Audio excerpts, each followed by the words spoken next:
You're watching The Wellness Hour, the leader in medical news and information. I'm Randy Alvarez. Today's topic, new breakthroughs in the treatment of gum disease. With us, we have an expert on the topic. He is DFW's periodontist, Dr. Boltchi. Dr. Boltchi, welcome back to the program. Thank you, Randy. Thanks for having me back. Now, we've had you on the program before. Yes. And we've been asking you to come back, I guess, for more than a year now, so welcome back. So before we get into today's topic, for people that don't know you, tell us a little bit about your practice, who's your typical patient, and what are the different procedures you do? Well, Randy, I'm a periodontist by trade, and so we specialize in the treatment of gum disease, dental implants, but just because of my background and teaching background, I've kind of become known as being the periodontist that does a lot of the cosmetic procedures. Okay, so like cosmetic gum treatments? Yes, cosmetic gum treatments, cosmetic dental implant procedures. We do a whole variety of treatments that fall within our practice, but those are the things that we kind of somewhat subspecialize in. All right, now, people don't like going to the dentist, right? And especially they don't like going to the periodontist. Do you hear that? Yes, we hear that a lot because of people's And how do they say it? How do they say it? Well, no offense, doctor. Yeah, I mean, people usually are very nice about it, but they do say that, you know, we have heard either from friends or we have seen it on the internet that the treatment of periodontal problems or gum problems is very painful. And this is something I've been dreading for a long time, and I've been putting it off, and I don't want to do it. So this is the usual conversation that we have with patients. So I guess the good news is, you say, and we've talked about, no more bleeding gums, no more bad breath, no more loose teeth, with the use of some of these lasers for the right candidate. Yes, and you know, the laser gum treatment, which is what we'll focus on today as part of our topic, is something that is relatively new, but it has revolutionized how we treat gum disease. Okay, so gum disease, how big of a problem is it, by the way? And then we'll jump in with the treatment options. Gum disease is a huge problem worldwide. It's been estimated that about 80% of the adult population, 70 to 80% of the adult population has some form of gum disease. And from that 70 to 80% of it, half of those patients have advanced gum disease. So what are the symptoms of gum disease? Somebody watching this, how do you know if you have it? Well, gum disease, the symptoms are bleeding gums. That's the first and foremost symptoms that like patients when you floss find. or when you floss, when you brush your teeth.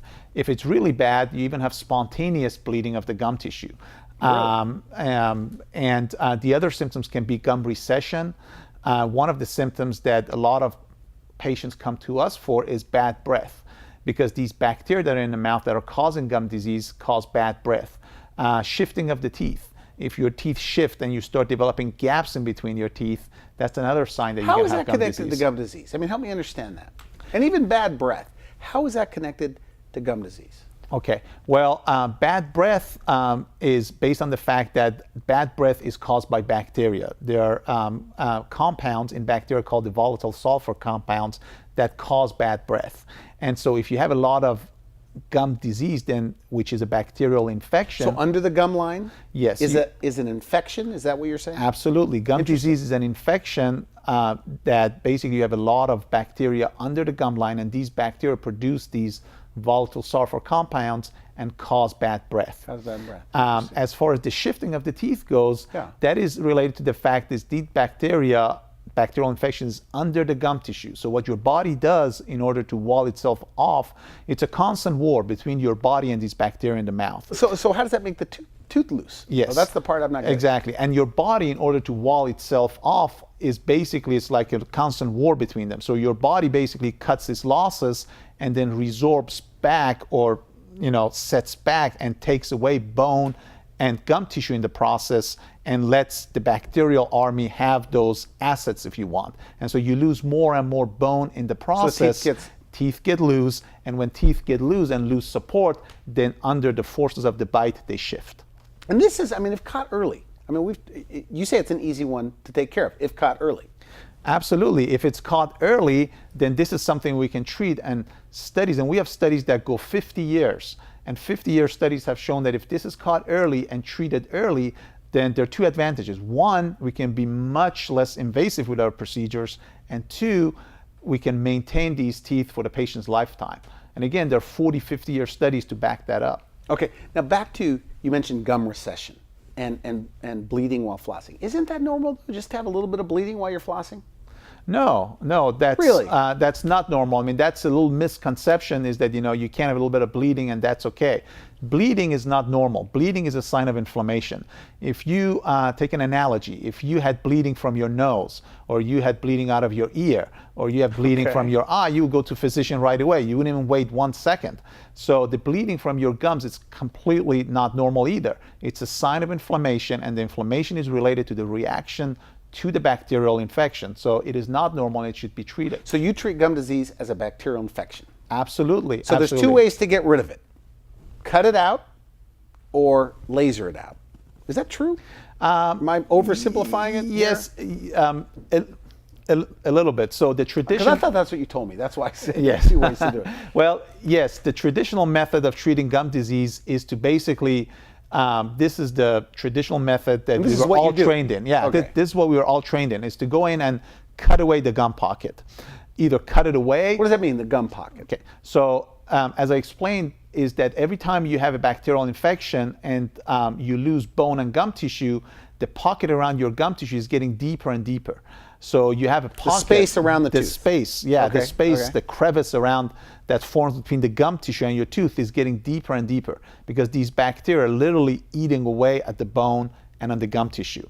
And so what happens is that as it's getting deeper, more and more bacteria are getting in there, so it's just like a devil's circle. It's getting worse and worse all the time. So you would go in, and we would basically have to open the area by incisions, by cutting on the gum tissue, peeling the gum tissue back, cleaning everything out, and then putting stitches in. And the patients would go home, and then we would have a lot of post-operative discomfort from this procedure. So it's painful. And yeah, it would be painful. And that was something that people would associate with gum treatment, so they would put it off. And they would hear it from friends and family that would have it done. And so that treatment, after my initial training, especially since I focused a lot on cosmetic periodontal procedures, never appealed to me. So even You told me that because I said I wanted you to come on to talk about gum disease because it's hot in the press and links to heart disease and diabetes. And you said, Randy, I don't like doing traditional treatment. Yes, I've never liked treating traditional treatment, just because to me why? it was disfiguring. It went against almost my credo. What do you mean disfiguring? Well, disfiguring means that you would have to cut away gum tissue to get rid of this infection. Because it was diseased? Yes, it was Okay. diseased. So you had to remove this diseased gum tissue by literally cutting away at it. And by doing that, you would get longer teeth that would be more sensitive. So you would actually create more recession in the process of treating the gum disease. And it was unfortunately a side effect of the treatment that was inevitable. And with that goes on traditional every day. treatment. That goes on every day. That is still being done, and that goes on every day. Cutting out gum disease. Yes, sir. Yeah, Okay. that's still going on every day. Interesting. So lasers, though. So how have lasers changed everything, in a way? You say it's an exciting time. Yeah, it's an exciting time, and the exciting time is that now, just as like in general in medicine and in dentistry in general, we're going more and more to minimally invasive procedures, because we have found that the less invasive we are with the procedures we do, the more the natural healing forces of the body can take over and take care of the situation.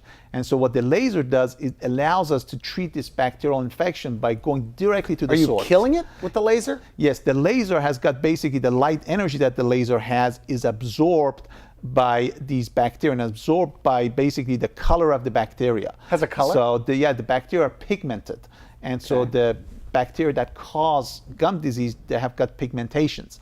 And this pigmentation, or the color of these bacteria, gets absorbed, is basically an attractant for the laser light. And so the laser specifically kills this bacteria without causing any collateral damage to the tissue. By doing that, we can be much less invasive. So we don't need to do huge incisions. We don't need to peel the gum tissue back. We can just go into the area in between the gum and the tooth and let the laser clean out this area and kill the bacteria. It's almost like you're sanitizing the area with the laser. So you think it's as effective as the cutting and the stitching, or as effective and better? Well, I think it's better and as effective. Not only is it that, because it's also much more predictable, because we're now being much less invasive. So it is a treatment that is not only more comfortable for the patients, but it's also more predictable, because you're not opening up the gum tissue in a huge manner and basically removing blood supply to an area that needs to heal. You see, every time you make an incision and you peel the gum tissue back, you're actually cutting away the blood supply that you need for the healing process. Okay. And so by doing the laser, you're removing the infection without the disadvantage of taking that healing forces of the body away. Okay, now I've had periodontists on the show using lasers, and they swear by it. They say they can't believe they ever did it the other way, or they could never go back to the other way. Elaborate on that. I mean, do you have other friends, colleagues that feel the same way? Yeah, absolutely. More and more periodontists are starting to use the lasers for the treatment of gum disease because they have seen the advantages. And there's, just to tell you a personal story, a friend of mine who is a periodontist in Miami, recently one of his referrals, who is a dentist, moved to the Dallas area. And he was telling me the first thing he asked, do you use lasers in your practice? And I said, yes. And the second thing he said, I'll tell you what, I had been putting off the treatment of gum disease because he himself had gum disease. He had bleeding gums. He's a dentist. Bleeding gums. And he had bleeding gums, and he said, I'd been putting that off because I knew how the treatment was, how invasive the treatment was, so I had been putting it off. And then when this laser came about and I had it done, I tell you, it was a world of difference. Now I have no bleeding, and it was the most comfortable procedure I had done. So that was the first thing he asked when I met him here in Dallas, moving from Miami. Okay. So this is something that more and more periodontists are doing as well. And definitely, if as a patient you do have the signs and symptoms of gum disease, then you should seek out a periodontist who does use the laser to treat the gum disease. Okay, and now also, in the older, I'm calling it older, even though it's done every single day. Okay, so in the standard procedure for gum disease, treating this bacterial infection by going in and cutting around the gums, but aren't you leaving a lot of the infection behind when you do the cutting procedure? I mean, is there not? Do you think? I mean, are they treating it the same way? I mean, is it a philosophical difference? Well, cutting versus the laser. I mean, one thinks maybe it's not a bacterial infection. I mean, help me understand that. Yes. Well, why isn't everybody doing it this way? Yeah, that's my question. Also. Well, the reason is that because the traditional way of treating gum disease, it's still treating the infection, but the way you do it is that you peel the gum tissue back and you scrape whatever you see of the infection, which is hardened bacteria or tartar on the root surfaces. Whatever you see, you scrape that off of the root surfaces. So that is the traditional method. But to your point, there may be bacteria left in the pocket of the gum tissue that you're peeling back. Now, whenever we make our incisions, we try to cut away that pocket, but you can't see the bacteria, so you're kind of guessing. So with the laser, by the way, is it also, I guess people that have a tendency to get this gum disease, get it back, does it seem to keep it away longer when you treat it? Well, with the laser? Yes, obviously no treatment in medicine is 100%. Okay. But from what we're seeing right now is that the recurrence of the disease seems to be much less. Obviously, the recurrence has to do with the fact that as a patient, no matter what treatment you have done, whether laser treatment or surgical gum treatment, you still need to follow up with maintenance. That means you still need to brush your teeth and floss your teeth and go and get regular cleanings. It's not like you can have a laser treatment done and it's a one-shot deal and you're done. So, but okay, the people with, so they're flossing and they're getting some bleeding. You say it's a chronic infection. Bad breath, an infection of the gum line. Okay, so you laser around the mouth. How soon before these things go away? In a perfect world, I mean, what have you heard? What are some of the stories patients are saying? How soon can that bad breath go away? Well, the first and foremost thing that we hear right away is several things. One is the first thing is that we call patients after their surgeries the evening of or the next day. The first thing we hear is that I'm not having any pain, any discomfort. I can't believe I put this off for so long. I'm just, if anything, I took one Advil or Tylenol just because I thought it should hurt. But that was just me. I wouldn't even have to take that. So that was the first thing. The second thing that we hear is that as in the first couple of weeks after the procedure, their bad breath goes away because now you've cleaned out all the infection and it's gone. And the third thing we hear is that their energy level goes up. Because you see, if you have a... Why is that? Well, if you have a constant bacterial infection in your body, and your mouth is obviously part of your body, and that bacterial infection is seeping into your bloodstream via the blood vessels, via the capillaries that you have in your gum tissue, via the small blood vessels. So it's seeping into your bodies. That's why there's a link now between heart disease, respiratory disease, rheumatoid arthritis, all those things with gum disease. So if that's happening, then your body is fighting that off. And so when you kill the bacteria, that fight goes away. Interesting. And if that fight goes away, then what does that do? That leads to more energy for your body. And so people immediately, within a week or 2 weeks, they feel their energy levels going up because their body is not fighting that constant infection. So those are some of the things we hear right away. And by the way, with this procedure, even if you have it done on one day, theoretically, you can go back to work the next day. So this is something. So the other procedure, standard procedure? The standard procedure was not like that. With the standard procedure, I would tell patients that if you have this done on a Thursday or so, then you can go back to work on Monday. But with this procedure, and it's not like you'll be bed-bound, but you should take it easy and you could be at home. But with this procedure, you can go to work right away. So hot and cold sensitivity, things like that, also could be gum disease? Oh, absolutely, yeah. And that goes away too, the hot and cold sensitivity? Yes. What hot and cold sensitivity is the fact that basically the gum tissue pulls away from the teeth, so you get more tooth root exposed. Interesting. And so the tooth root that is exposed is not meant to be exposed to the environment of the mouth. So anything hot and cold that hits it goes more to the nerves of the teeth, and so you become hot and cold sensitive. With the treatment of the gum disease, then the gum tissue stabilizes, and then with time that hot and cold sensitivity gets better because now all of a sudden you don't have as much exposure of those root surfaces. One of the things that, we talked on the phone, you say this is more than just gum disease. This is about smiling. This is about dating and having fresh breath. It's about the smile. You're a dentist, of course, a periodontist. Of course you think the smile is important. How important is the smile? Well, in your view. Yes, I mean, we talked about this last time as well. The smile, there have been studies done of, if you look at an individual and from a regular folks, what do you find to be the most attractive part? What do you look at first?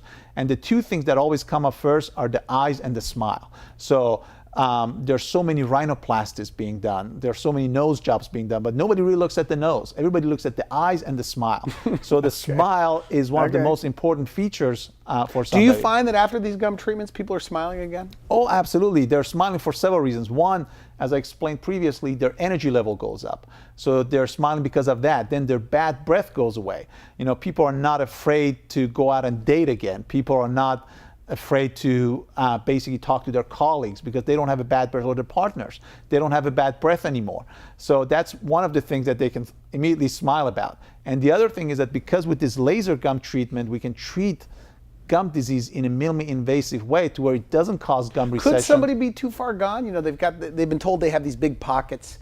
Could a periodontist or a general dentist argue and say, I don't know, that there's not enough evidence that these lasers work yet?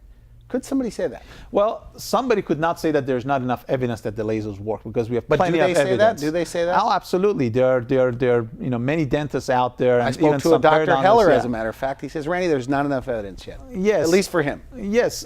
People do still say that, but if you go and read the research articles very carefully, the research is there. I was actually one of the ones who was on the fence with this laser treatment for a long time. I was skeptical because we as periodontists, we are trained to be very evidence-based. We are trained to be very research-oriented.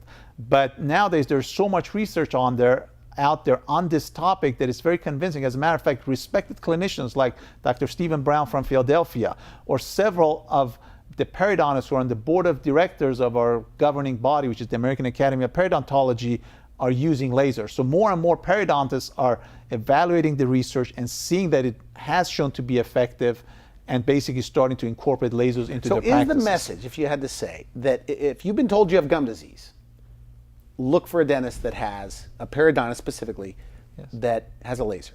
Absolutely. I mean, you believe absolutely. I believe that full-heartedly. Does it cost more to go to a specialist, though? No, it doesn't. It doesn't cost more to go to a specialist. Do you have a bias? Do you believe that everybody, if you have gum disease, you might as well go to a periodontist? Well, obviously, I guess general dentists have lasers too. Obviously, yes. Obviously, I have a bias. Number one, there are different types of lasers. So a lot of the lasers that general dentists have may not be suited to treat gum disease. There are lasers that are specifically done because of the specific wavelengths of the lasers that have specific protocols to treat the gum disease. As a matter of fact, you have to have special training in order to be able to perform laser gum treatment. So not all lasers are alike. That's the first thing. And the second thing is that if you wanted to have heart surgery, you wouldn't necessarily go and see your internist, because that's not something he or she does day in, day out. And the same thing with the treatment of gum disease. Although more early forms of gum disease or mild form of gum disease are treated by general dentists, and the majority of them do a good job. But they could go to you. I mean, if you have the early signs of bleeding. Absolutely. Now, is it true about men? I mean, they put it off. Everybody puts it off, right? Until they can't eat or chew. Yeah, absolutely. Right? Yeah. Is that when they usually end up in your lap? Well, when it's just really bad? Well, unfortunately, yes. And that's why I think you're doing a great job with your show in educating the public to the fact that the earlier people see these signs and symptoms of gum disease, and the earlier that we can treat them, the more the chances and the better the chances that they can keep their teeth for a lifetime. Now, are you of the opinion, I don't want to put words in your mouth, but if somebody has bleeding gums, bad breath, maybe teeth are loose, if they have gum disease, are they headed for disaster? I mean, are those people, in your opinion, headed to lose their teeth? The majority of Is that what you think? Yes, and it's not just what I think, it's what studies have shown. Studies have shown that if you look at patients who have gum disease and who postpone treatment and who don't get any treatment and don't follow up, that they lose their teeth at a significantly higher rate than patients who do get gum disease. So that has been scientifically proven, and not just in the US, worldwide. So if it kills this bacterial infection, okay, and after we had our initial pre-production meeting on the telephone, I'm thinking, well, why not in the future, every dentist in America, just on the 6-month checkup, to go around the mouth with a laser and kill this bacteria before it gets big? Absolutely. Do you think that'll happen someday? Absolutely. I think that's where we are headed. I think so I'm not the only one with that idea. No, absolutely not. I mean, I think that, obviously you have been doing so many health shows that you are more in the know than the general public. But absolutely, this is where we are headed.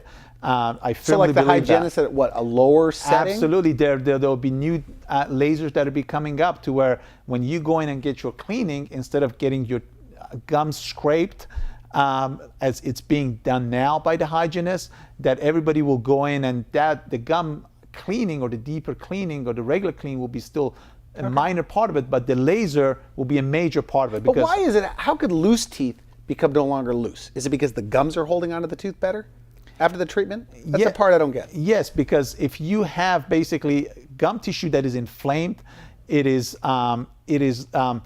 if I can put an analogy out there, it's like the difference between hamburger meat and steak meat. So you see how hamburger meat is very kind of spongy and very loose, but steak meat is firm. So if you have an inflammation around your gum tissue is like hamburger meat. As a matter of fact, that's the way we refer to it.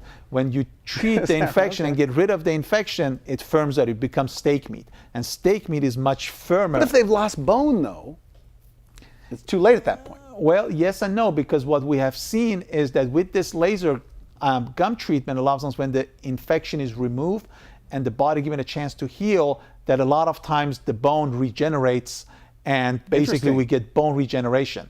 Now, it doesn't happen every single time, but we're seeing major bone regenerative cases that are being published now. So this is happening more and more because now you're giving the body a chance to heal itself. It's almost like a holistical approach of treating gum disease. And it's inexpensive for the most part, if caught early. Absolutely. If you take And they could go to you first. I mean, you're a specialist, but they could go to you at the bleeding gum stage. Absolutely. I would love to see patients at an early stage because that's when then we can be most effective. How long would it take, by the way? So they go in your office at an early stage.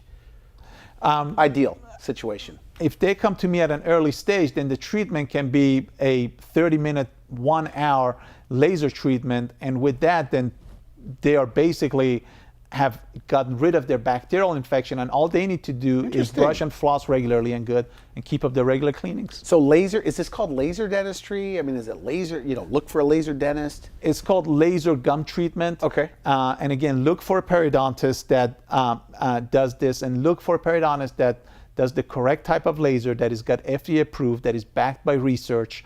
And you can research this online, and because there are different types of lasers and different types of wavelengths. But look for a periodontist who does this treatment because this is the way of the future. I firmly believe that. Well, I love what you told me in the green room. And people need to know this is a real interview. I'm not trying to endorse you or side with you, even though your argument here is very convincing. But you said, Randy, as a periodontist, we're treating the gum disease, and I didn't like doing the traditional treatment.